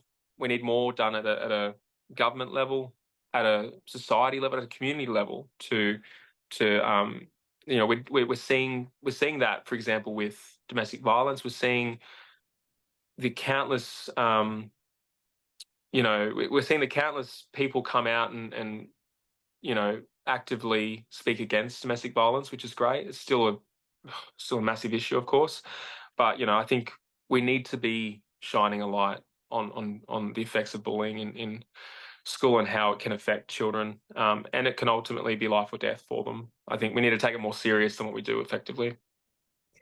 Yeah, and I think what you just mentioned about the people in your comments, about we could have a whole other conversation about Yeah, masculinity and showing emotion. So the fact that yeah, there were people who thought that being masculine didn't involve showing emotion, there is actually a direct relationship there in terms of how you behave towards other people. It's like if you think that being a man means that you don't show any emotion, the way you showed it, because that's not acceptable. It wasn't an acceptable way to do it. Well, that those people often tend to end up taking out other sorts of emotions on other people, Yeah. and in a violent way, because Yeah. emotion is a perfectly normal function of being a human being. It's more that idea that there are certain acceptable ways to show emotion, and the way that you showed emotion in that video was not acceptable, obviously, to the people who were in your Yeah. comments saying, "Oh, you can't look after your family," whatever it is. Emotions are all emotions are acceptable other than the ones that cause violence to other people, as far as I'm concerned. Is that emotion, showing emotion, getting upset, crying, that's the body's way of managing pain. Usually it's like Yeah. if you whacked your head on a wall, tears would spring to your eyes because Yeah. it's trying to regulate the amount of pain you're in. Yeah. Crying is when you're feeling emotion. It's a perfectly normal physiological response, and it's extremely healthy to be able to do it. But culturally, Yeah. certainly in this country, and you were talking earlier about the Australian culture in relation at that point to what we expect to see, Easter Bunny, that sort of thing. But there are certainly things within this culture and where the overculture here has come from, that mean we have been reluctant to show emotion, that we don't think it's cool, that it's not acceptable for blokes to do it. It's not helpful for blokes to feel that way because it's not serving them to not be able to express something that is perfectly normal, which is what you did when you made that video. You were feeling emotional, you got upset. That was absolutely the right thing to do. You just went with it. Yeah. And it was happy tears. I think, that was the confusing part, because I think the people that were commenting that it was almost like they were insinuating that I was weak and that I was being a negative Nelly or whatever it was. I'm like, I think you didn't really get the point of what it was that I was trying to say. And like, what if I was being a negative Nelly? Like, so be it. I Yeah. wasn't, but like, at the end of the day, I think it's important that we can express ourselves, because we know that the male suicide rate is through the roof, particularly in our young males here in our region. We've got one of the highest regions in one of the highest rates in the state. I think that it's ridiculous to think that us as young men, that we don't feel emotions, that we shouldn't express those feelings, that we shouldn't talk out or speak out when something's going on in our lives that's affecting us. I think that that's what's causing this issue in the first place, is young men feeling like they can't talk out because they'll be perceived as being too girly, or not man enough, or whatever it is that they're worried about being labeled, or that they don't feel like there's an escape because they haven't been given that sense of hope from someone else that's been through it. They haven't been able to talk through it with someone else that's been through what they've been through, that's been able to tell them that there is an end, or there is help, there is a way out. It just frustrates me that we still get comments on social media that further perpetuate that narrative, in Yeah. because our young people are on social media, and they're reading these comments and they're seeing what people are saying in response to videos like mine, and they're getting they that might be what triggers them to not Yeah. reach out for help, or to not say something, because they don't want that same. I'm lucky where I've got the ability to do that without fear of what people say anymore. I've lost that fear. I'll post anything on social media without fear of what. I don't care what people say. Like, yes, I'll respond and poke fun back at them if they poke fun at me, but that's never going to deter me from saying what I want to say on social media, and expressing myself and living my life to the fullest, and living with no regrets. And I think you get to an age, thankfully, I've got to that age where I've stopped caring what people think about me, like to the extent where it cripples me from doing anything about it, or saying something, or you know what I mean? And like, our young people, they're still forming their identities. They don't know who they are, who they want to be yet. They're very much shaped by the people around them. They want to fit in. Who doesn't want to fit in? The fear that young people carry by something as simple as, do I tell someone what I'm Mhm. feeling, for fear of what the response might be? Um, that can be life or death, because we know that young people take it in their own hands, particularly when they feel like there's no way out. And I'm glad that I had enough in my life at the time going for me, that was able to give me a sense of purpose and a future, a way out. I had a ticket out. It was music for me. I knew one day I'm going to be up on that stage singing for people, whether they like it or not. I'm going to be there doing what I'm doing now. Like that was my way out. And I was lucky to be given those opportunities to do that, to put fuel on that fire, to water that seed. Imagine a kid that's constantly trampled on, that doesn't have those opportunities fielded their way, and they're stuck in this sense of darkness and can't escape it. Like it's just, because there are kids out there that are going through that. So if you're listening, this is for the people listening, and you feel like you're going through that, then just by all means, just do what you need to do, but reach out for help. Yeah, it's really important, because and even it could be just one person that they're friends with. It doesn't have to be a counselor. It could be someone that they feel comfortable sharing something with, because that might lead on to something else that can help them. Yeah, because That. most of us, I do think genuinely most people want to help. They just don't Mm, want to impose, and yeah, they don't want to presume. So they might see a yeah, friend who's miserable, but think, well, I don't really want to presume that it's something and say something, and then that could be the wrong thing. But generally speaking, I think if you have a friend who comes to you and says, I'm really upset, the majority of us will say, tell me, I'm yeah, absolutely here to listen to you. And if anyone is looking at comments, for example, that someone left on your post where they were saying, oh, don't show emotion, those comments say absolutely everything about the person who left them and nothing at all about you, yeah. whoever else is in that video. Because if you're made uncomfortable by someone else showing emotion, that's about you, not about the person who's showing emotion. Yeah, I can't remember exactly what the comment was. It was like, you're a man, aren't you? Like, and I'm like, yeah, I am a man. I've got two kids, and I'm providing for them. They've got shelter over their head. We've got a strong family unit. I've been with my wife for 15 years now. Like, I've never, not once ever even put them in a situation that would put them at risk. That would ever, I would, and if anything, I would absolutely stand up for my family. I'd jump in front of a bullet for them. I would, anyone that lays hands on my children better look out. Put it that way. You know what I mean? I am a fiercely protective man, and I would do anything for my children and my wife, and that, you know, it kind of gets lost on social media. It must, because whenever I'm talking on social media, some men think that that I'm a really soft, kind of weak person. I'm like, don't mistake my kindness for weakness, because let me tell you, if there's one thing that my childhood has given me, it's a thick skin, and an ability to look out for myself and my family now. Let me tell you. Yeah. And again, we come back to Yeah. this idea that kindness is not synonymous with masculinity, which is incorrect. Mm, It's yeah, my yeah. my brother's incredibly capable masculine individual, the kindest man I know. Yeah. So yeah, Yeah. just for anyone who's listening, kindness Yeah. Exactly. and masculinity can absolutely be synonymous. So, Yeah. in thinking about you and music and this through line for you that was happening, and coming back to the idea of identity, did you start to then form this sense of yourself with music as the through line? It's like, this is actually who and Yeah. discover things about yourself that you liked, that you realized that you could admire about yourself.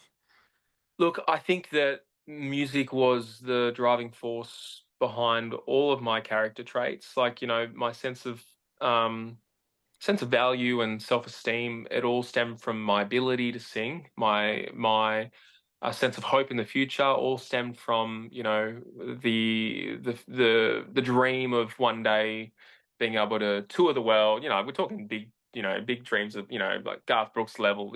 Those were the types of seeds that I had as a child. As any child has. Like, you want to be an astronaut. I want to be Garth Brooks. Like, who doesn't dream like that? But those dreams felt like they could happen if I just kept at it, and that was my whole sense of being as a kid. I think that's where it's where I was able to fill up my cup, I suppose. And there were people that I met along the way, and that I still have with me. Like, I developed some really great friendships in my later years of school. And you know, one of the guys, Nick, we went to school together. He was in like he kind of came back to our school in year 10, which was kind of when things started getting better for me at school. Music was still very much a part of my life, of course, and I was doing a lot of performing and things like that. But also things at school seemed to settle down because all the kids that used to target me throughout, you know, primary and high, they all kind of dropped off. They all left school, or they all went and, you know, did a trade, or perhaps they just stopped doing anything. You know, from like late stage year 10, early, you know, into year 11, like that's when I started to thrive a lot more. And music opportunities, they were coming my way left, right, and center, like School Spectacular. I got to perform for 4 years in School Spectacular from year 10 through to year 12, and I did year 12 twice, just so I could. So I did year 12 over 2 years, by the way. All right. Over 2 years, you could do like pathways, which was like you're splitting your subjects between 2 years. And I purely did that just because I wanted to do School Spectacular an extra year because it was so big and so much fun. Um, and you know, these opportunities that I had, like through Talent Development Project, I got to go up to Sydney every month, and kind of sing in front of industry experts, and it's kind of how I got that Keith Urban connection, and you know, had the opportunity to graduate that program back in 2011 with Tom Jordan, in fact, who's part of Seaforth. All right. I think he's taken a step back, but yeah. So like Tom Jordan and I were in the same year of TDP, so I, you know, knew Tom really well back in those days. Haven't spoken to him much since then, but you know, so like those years really is when I started to thrive. Like year 10, 11, 12, I got to go traveling and doing all these big performances. I got to go to perform at the Opera House and meet new people through there, and you know, obviously a lot of my time was spent in Sydney. Actually, is, you know, like an older adolescent child between the ages of 16 to 18. Right. So I really got that's when things started picking up for me. And I met my wife at around 16 too, and I ended up moving in with my wife when I was 17, with her parents, who took me under their wing, which is like, holy crap! Like, I don't know if I'd do the same thing for my daughter's boyfriend at that age. Let me tell you, because Gemma was 15 at the time. Right. So I was 17. No, she just turned 16. Sorry, Right. she just turned 16, and then I moved in, and like, yeah. So Maybe it's they like thought it was better to keep an eye on you, Nathan. Keep probably, but like, what a crazy story. We're still together, so it obviously works. But not telling every parent out there to, you know, let their daughter's boyfriend move in at 16. Just putting that out there. But you know, like, yeah, life just started, like, it just did a 180 where like all of a sudden I was able to hold down friendships, like people were that were that were there, you know, were there because they, you know, they saw the potential that Millie saw in me, and that, you know, genuinely liked me for who I was. And I felt like I was able to finally stop worrying about my safety and start focusing on my future. Mhm. Um, and yeah, I think that's when, you know, we kind of hit the ball running, and Gemma in a lot of ways kind of is a big contributor in the reason why I was able to, you know, establish a really good foundation in my adulthood. I honestly don't know what kind of crazy stuff I would have got up to if it wasn't that we're in a relationship with one another. Because she's kept me very humble and guided me along the way, and kept my head grounded.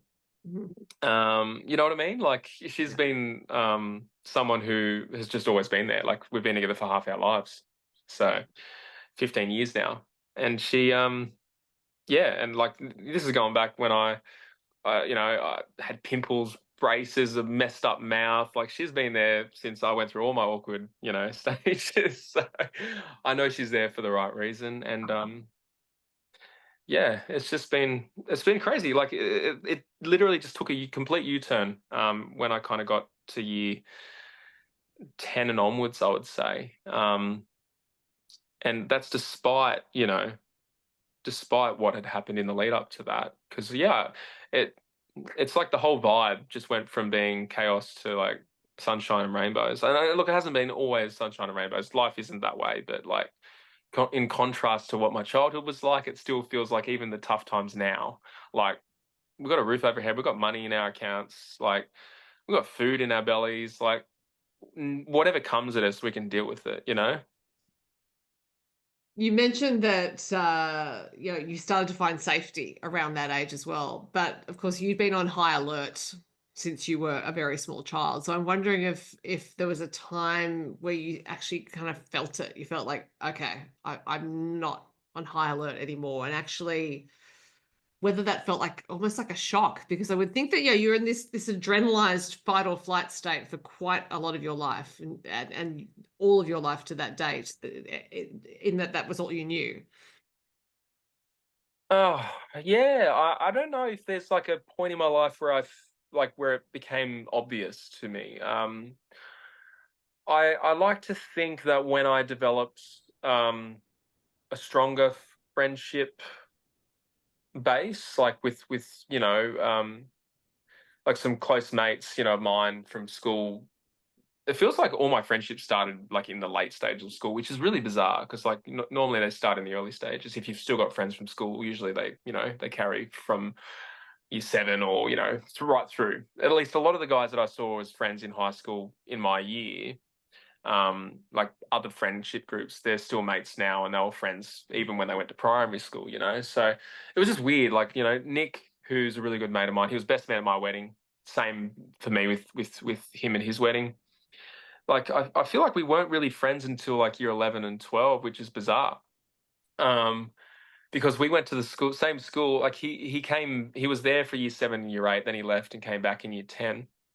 But in year 7 and year 8, like I wouldn't have considered him like a friend, like just someone that was always nice, which is, and that's a good thing to know about me. If I'm friends with someone, it's usually because they're not an asshole. Because I've got a good radar for picking up on who's an asshole and who isn't.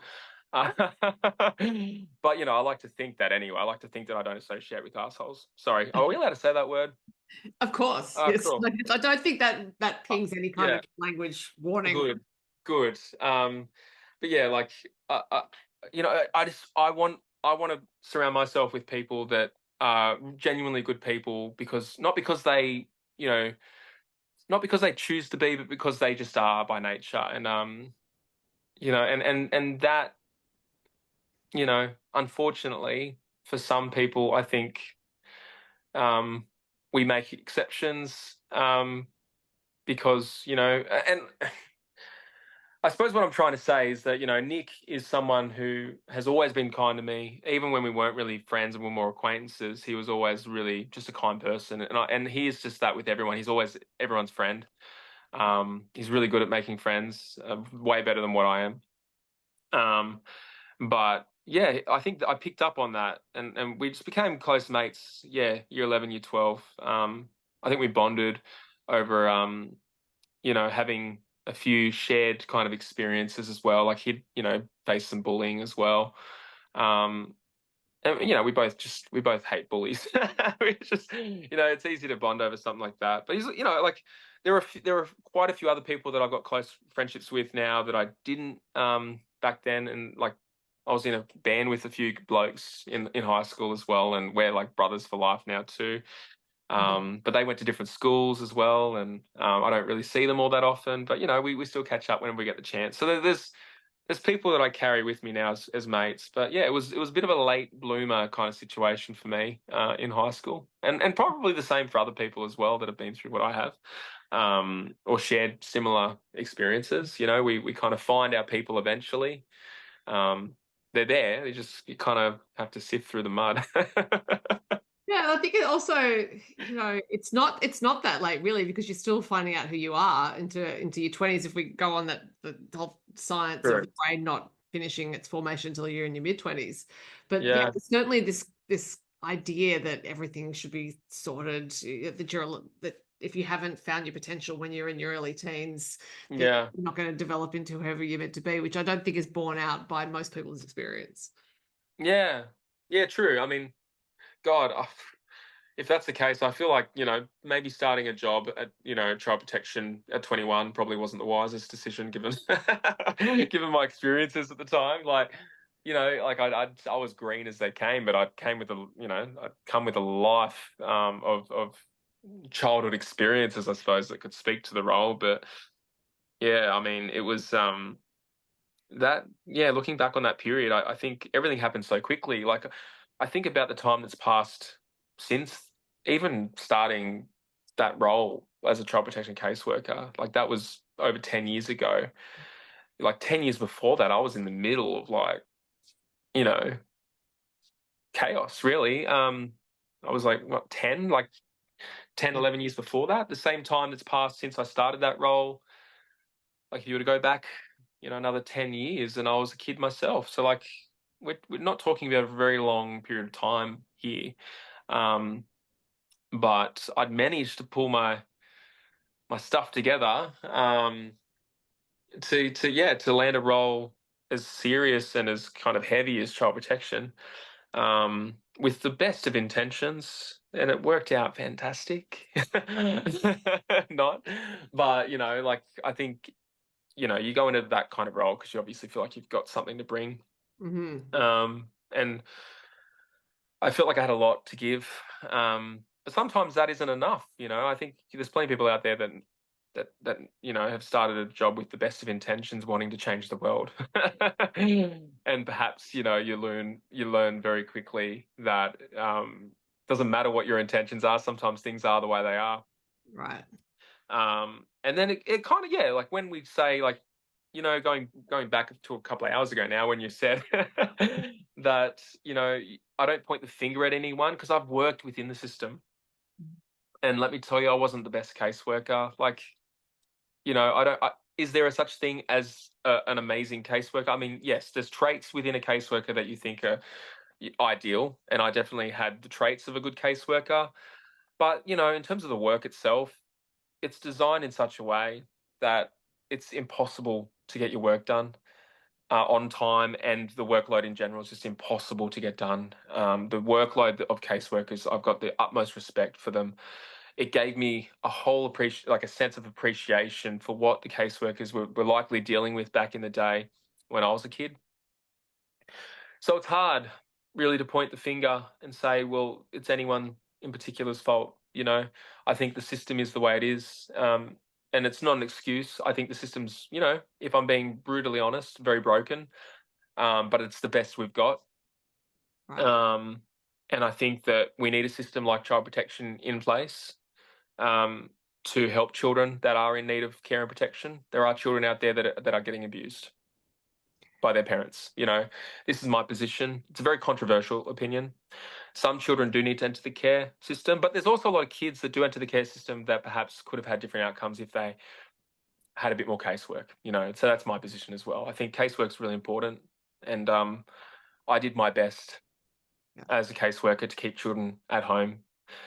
I sleep well at night knowing that I went in there with the best of intentions, and to build connections and to keep children whenever I could with their parents. But to keep children in an unsafe situation would be going against my own experience as a child. So Well, as an adoptee, I have my own thoughts about how children can be raised by people who aren't their biological parents and have an extremely good life. And I think part of what we've spoken about, or you've spoken about, is forming connections with people who are not your biological relatives, like Millie, like being taken in by Gemma's parents, yeah, at a certain age, and Gemma herself. You form a family with someone who's not. We presume that you can fall in love with someone that you don't know and make a family, but there is this pressure to enforce the biological relationship for children when that's not necessarily the healthiest one. If that makes sense. exactly. Yeah, exactly. Like, unfortunately, there are a lot of, and the parents. You got to remember. Like, I always saw this because I recognized that within myself. When you're dealing with parents, yes, you're dealing with adults, but you're also dealing with a big child version, like an adult version of the childhood that they had. Yeah. And that intergenerational trauma is a thing, and it's cyclical, um, and unfortunately, some people struggle more than others to escape Yeah. their experiences. And I never judged a parent based on their actions. Like, I never judged a parent on their actions. So long as I could always recognize where it was coming from and what was causing it, I always had an ability to empathize. Doesn't mean you minimize the risk and leave a child in an unsafe situation, but you always, if you can recognize where the behavior is coming from, you can usually target where it's coming from and try and treat it and try and support them through that. And if they're willing to do that, then great. That's where you have your really successful cases where you've got restoration. Sometimes it's just too much. It's just too much, like talking about these things, even for me, like just I'm in a really good place and I'm still tearing up and, it's quite, like it triggers emotions within you. So imagine someone who's like really in a tough place and having to go back through all that stuff. Like it can be confronting for a lot of people if they haven't yet addressed it. To expect parents to do that. And, we're talking about surface level issues, like surface behaviors that are obviously treating, like when we're talking about parents who maybe they use, um, some form of self-medication, we'll call it that, Yeah. or they're engaged in behaviors that are considered, violent and all those external behaviors. And there's always a reason that those behaviors are happening. Like there's always an underlying cause of those things, and they often stem back to their own childhood. So, there's always an opportunity to try and work through that. But unfortunately, you can't force a horse to drink, but you can lead it to the water. So that was the biggest challenge I had. And as someone who empathizes a lot with other people and takes on their emotional burdens, it just became too much at the end, and that's ultimately what led me to leave. There were a few other things too that really affected me, and that was probably the death of my niece. And she was only one, so that I really struggled with that, being a caseworker at the time, and that's kind of what broke the camel's back, because there was some involvement with child protection there as well, which I can't really go into, but Oh, it's not. Yeah. yeah, unfortunately, it just kind of is the straw that broke the camel's back, and I was just after 7 years, I was done, Yeah. And and here I am. well, and 7 years is a lot of good work, right? Like Yeah. it's not like you weren't there. I was going to say trying your hardest, which sounds really trite, and that's not what I mean. But Mm. you're talking about empathy and having it. It's a quality that makes you a great artist, but it's also a quality that can make it really difficult to hear those stories day after day and to be with that, Mm. because you do have to look after yourself first and foremost. The only way you can be an effective husband, parent, artist, caseworker is actually to try to prioritize your own well-being. And I would imagine in that work, with what you're describing with the workload, that's simply impossible. Yeah, it completely it changed, and like that's the sad reality of it, is it completely changed my outlook um, on on society. Like it has a way of skewing your thinking. When you're constantly dealing with the areas of society that are struggling. It has a way of just making you think that this is just the way it is everywhere, and like it kind of it's hard to maintain a sense of optimism and positivity when you're working day in and day out. And you're also, and I didn't, it's not that I turned up and expected a pat on the back for the work that I did. I never expected that. But when you're actively doing something with the most, and look, perhaps what is it? The road to hell is paved with good intentions. And let me tell you, that's probably a good way to put it. But um, when you are turning up day in, day out, and you do want to see outcomes, and you are there for the right reasons, and you kind of, getting slapped in the face every day Mhm. with words and things like that, and called every name under the sun and all that stuff. Like, it's only so much that a person can take, like, I saw where it was coming from.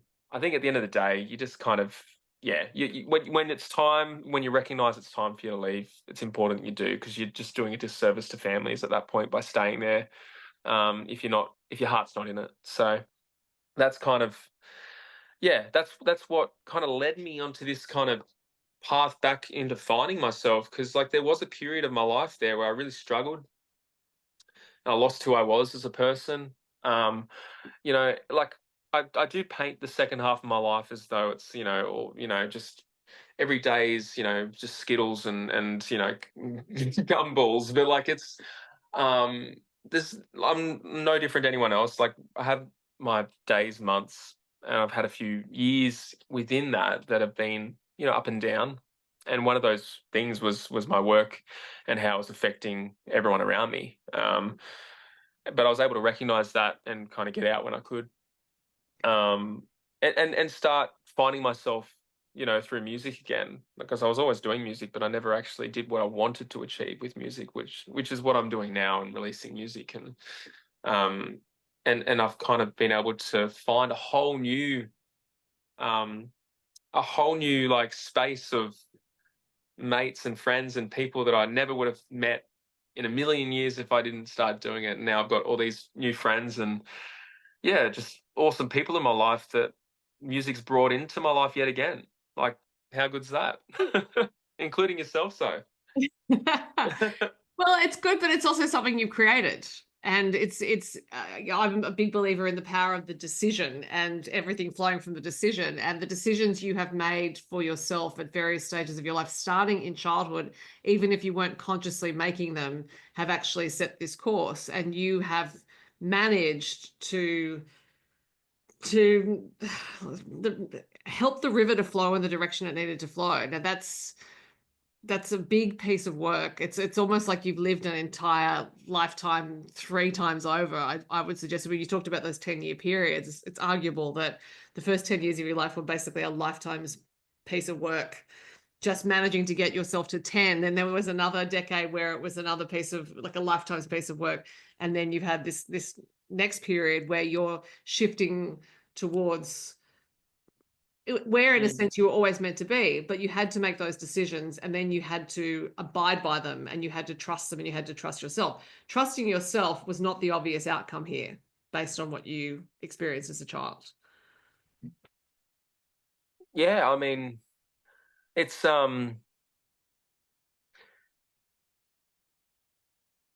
yeah, it's been quite a journey. I think that if I was to like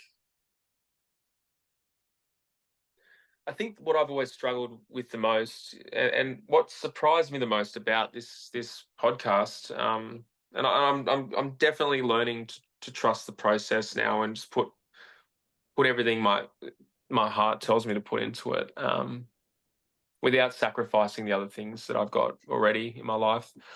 Because there is sacrifice that's needed, but I don't think it needs to be at the expense of my family.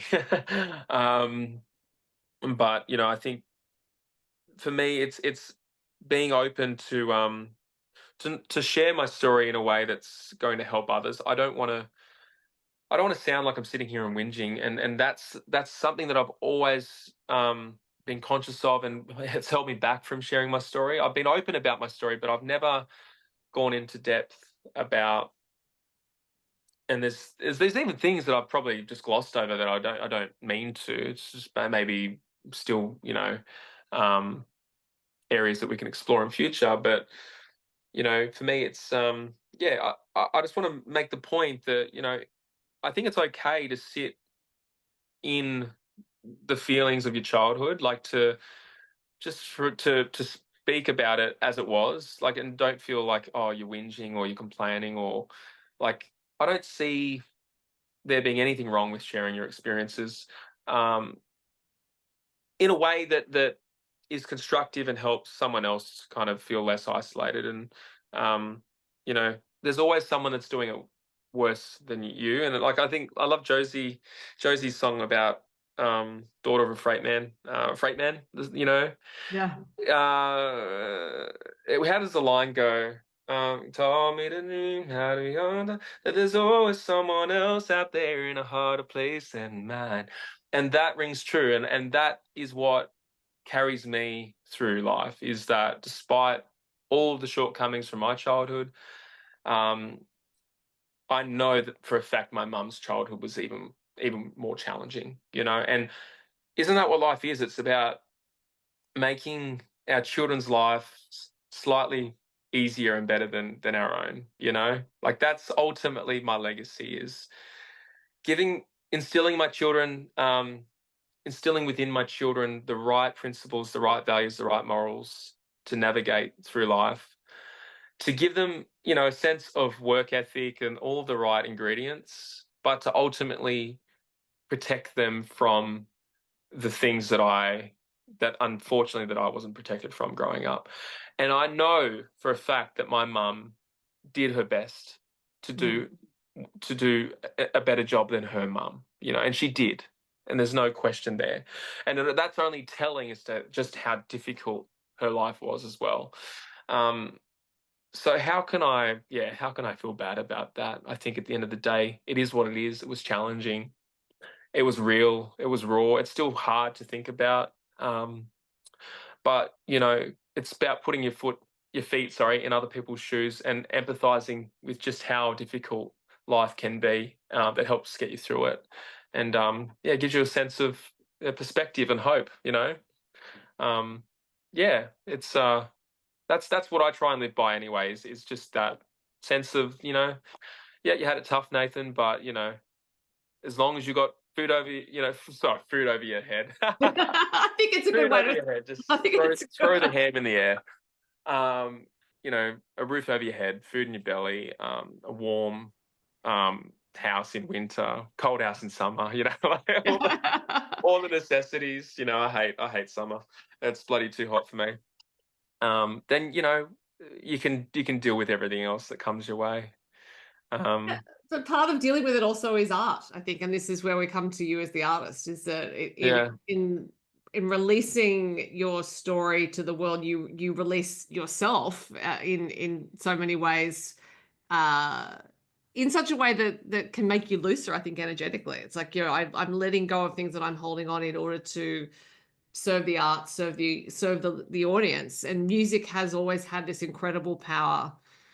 It's yeah, like magic, and I think that's why so many of us love it so much and devote our lives to it, because it's magic in a way that other art forms I don't think are, because it can transform on so many levels, on an instinctual level, an intrinsic level, on a physiological level. We respond to singing voices, to musical notes, all sorts of things.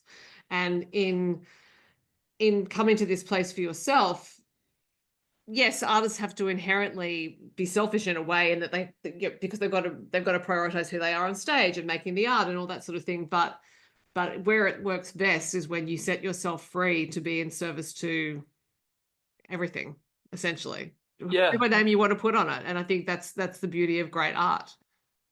I I completely agree. I think some of my best songs are songs that I haven't released yet, and I think the irony is that I'm just so, like, I feel a sense of insecurity about it, which is completely goes against everything we've just been talking about. Not caring about what people think anymore, and you know, being vulnerable and being open. And here we are talking about all these raw issues.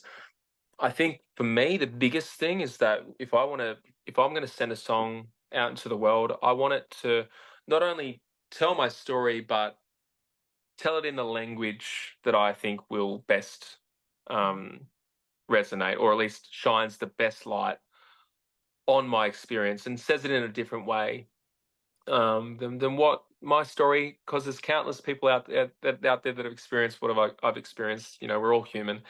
Um, but yeah, say it in the way that I'm comfortable saying it in, and finding the right words. And I think that has been the biggest barrier that I've had, is trying to find the right words to talk about this crazy, wonderful ride that I've been on. You know, and yeah, that's had its dark moments. I mean, um, there's been, you know, moments in my life that I could definitely touch on in songs, and I'm certain it'll resonate. It's just about, you know, making it easy for the listener to really res- to be brought in to that experience, and to, you know, feel like they've lived and shared that experience as well. And maybe I'm overthinking it, and that's just a part of who I am. And I'm also a very anxious person, so that's something as well that I've got to deal with. I But don't think overthinking is a bad thing. And also, I'm sort of at a stage in life where I think we pathologize things that are just part of us. There's Mm. a lot of pressure to try to fix things and bring Yeah. some level of perceived normality. It's like, well, maybe it's just me. Maybe I am a worrywart. Maybe I have been since childhood. Maybe it's okay because maybe it's Yeah. my personality. It's not a pathology. It's not a problem. It's just me. Yeah. I think that's, yeah, like beautifully said. I think it's just you and it's just me. Like I am who I am. Like I think I don't think I'll ever get to the point where I'll I'll be the most charismatic and well spoken and just incredible, keynote speaker or anything like that. I just don't I struggle with my words sometimes, and that's fine. Like that's who I am. I think that, and we were speaking about that before I jumped on, like, I've got a very self-deprecating nature, and I know that I do come across as a very confident person on social media.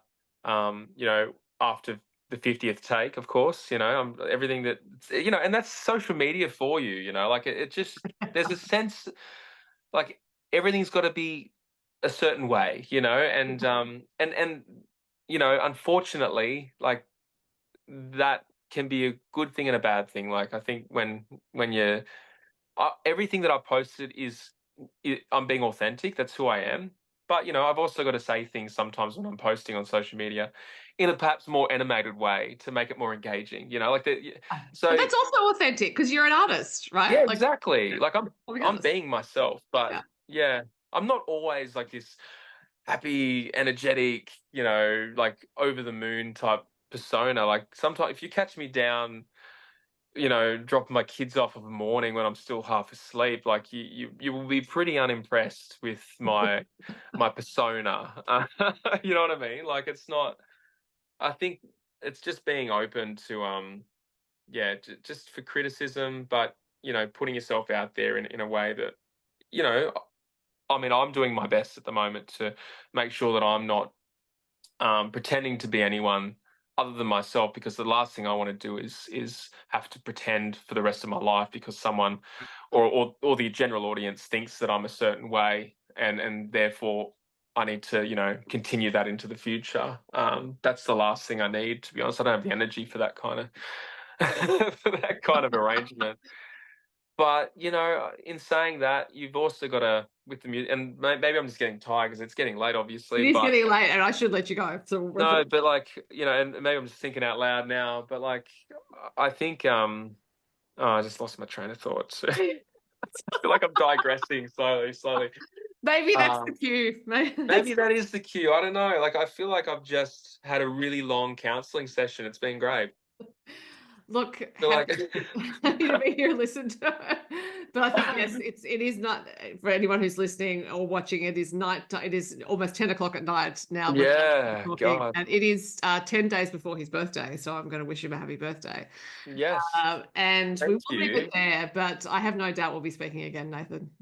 Yeah, look, I appreciate this opportunity, Soph, and yeah, I'm glad that you're getting it off and running. I hope to see a lot more of these long form podcasts from other artists too. I'm actually really excited to listen to them and get to know a lot more each artist that you are you doing any more Well, I things? haven't organised anymore because you volunteered when we were last speaking. I thought, okay, well, I'll See set how it this up. goes.